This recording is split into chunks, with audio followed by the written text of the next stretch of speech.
İmam Sadiq əleyhissalam Həzrət Məsumə haqqında belə buyurmuşdur. Allahın hərəmi Kəbədədir. Peyğəmbərin hərəmi Mədinə şəhərindədir.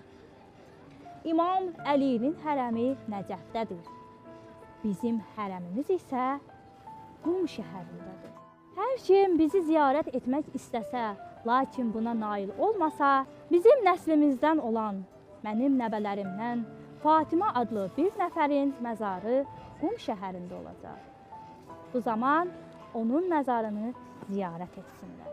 İmam Sadiq əleyhissalam bu hədisi buyurduqda, nəinki Həzrəti Fatimə-i Məsumə, hətta atası İmam Musa Kazım əleyhissalam belə dünyaya gəlməmişdir. Bu hədis onu göstərir ki, xanım Fatimə-i Məsumənin məhz Qum şəhərində dəfn olunması ilahi bir əmrdir.